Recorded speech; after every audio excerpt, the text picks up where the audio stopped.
Ed? Thank you, Mr. Mayor.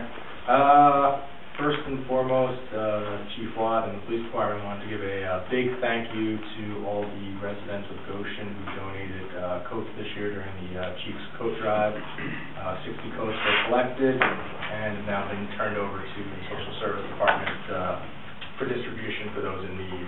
So thank you very much to everyone who donated a coat.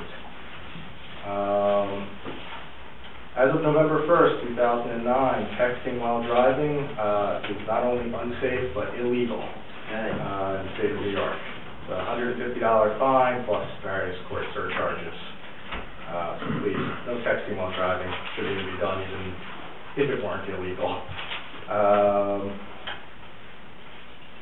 Effective November 1st, there is no parking from 2 a.m. to 6 a.m. through March 31st on village streets. Or the 2-hour sections of municipal lots for plowing purposes, maintenance purposes during the winter months. Violators will be ticketed and towed.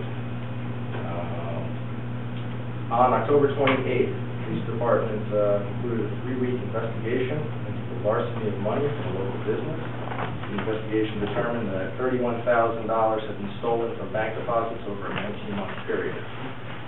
Former employee Ida Kessler of Dress Out in Goshen was charged with grand larceny and third-degree felony and falsifying business records. And since October 26th, there have been 13 arrests, 15 uniform traffic tickets issued, 42 parking summons issued, and 13 motor vehicle accidents investigated, including one that occurred just a few hours ago, or earlier today anyways, out in front of Healy Brothers on Greenwich Avenue. The driver of the car was a single-car accident, crashed into a telephone pole, was drunk, allegedly, and allegedly on drugs. I say allegedly, haven't been convicted yet. So, please, no drinking and driving. That's it. Thank you. Kyle? Right. With sewer, as was noted earlier, one of our plant operators is going to be taking some DEC mandated classes. And with Joint Rec, this Saturday, Joint Rec is going to be planting some trees at Craigville Park. Anyone interested in helping out, it's at 9 o'clock Saturday morning.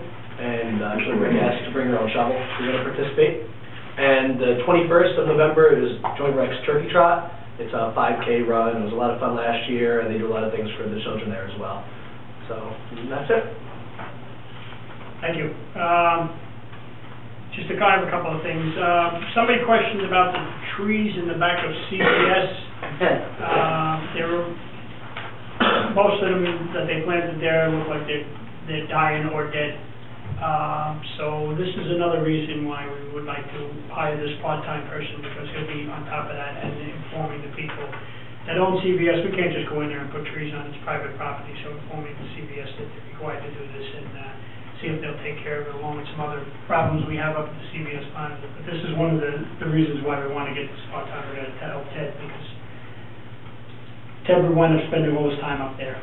I went to see the 5th grade to talk to them in 2 different groups, and it was very nice. I had a good time, and they sent me, every single one of them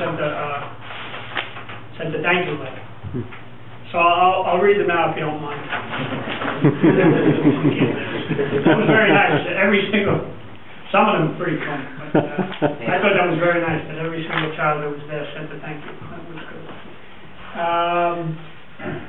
Real Estate Solutions is having their ribbon cutting tomorrow at 6 to 4. The village board is invited if they want to attend. That's the new building on the corner, what is it, the corner of West Main, Chief? Yes. Yeah, at the end of West Main Street there. The Real Estate Solutions, that big new building there. Hey, it was 6 to 4, the same as 4 to 6. Let's go back in time. Yeah. Let me go to the whereas and wherefores and hereby and find out, excuse me, change right to 4 to 6.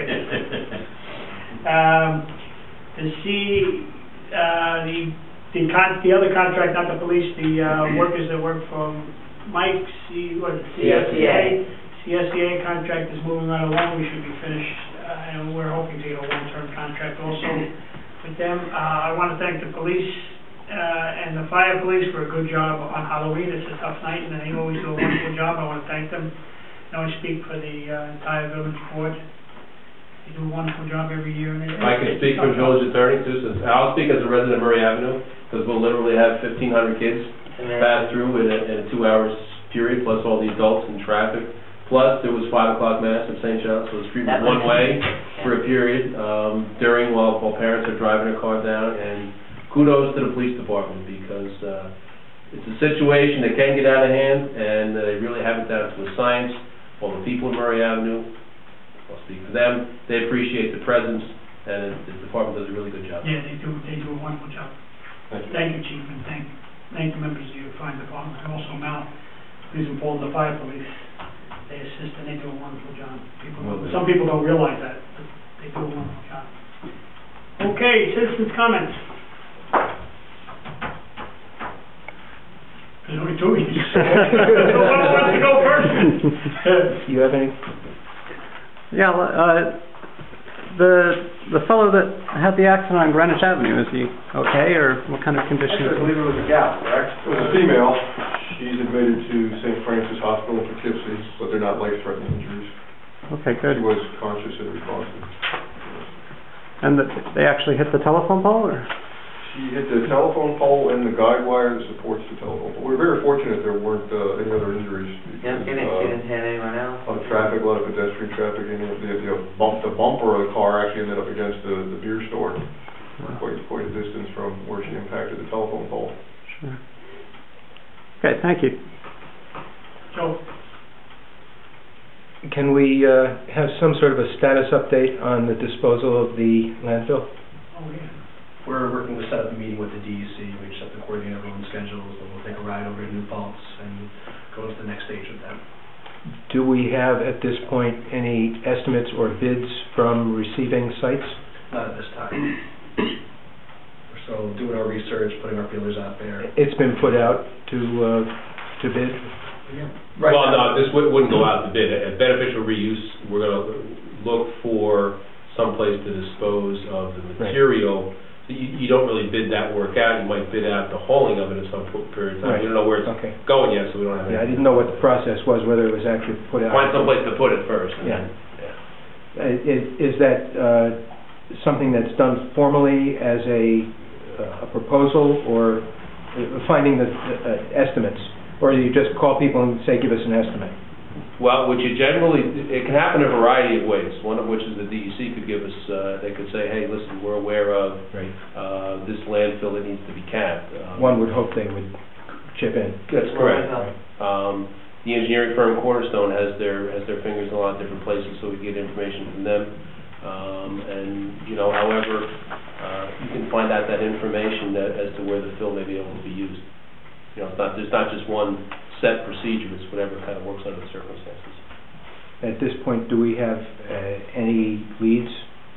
Or has it not gone that far? It has not gone that far, because the first step was to have it treated, classified as non-hazardous, because that gives us a whole wider arena to look for to dispose of the material. The DEC wants to have a meeting with us. We just got a draft of a letter from Cornerstone. We'll be responding to the DEC tomorrow. Then we'll have a meeting, and then I would assume that as we go forward, we'll know more. Do we have any sort of an estimated timetable for the process at this point? We do not have any kind of false, I don't want to say December 1st, but we don't have anything. I was just wondering if it was going to happen, if we would start moving within this year, or are we looking at spring of next year? It depends, because if you find alternative A, what's going to cost $1 billion, then perhaps you're going to look for extra time, because that's where I was going. Pay $1 billion, right?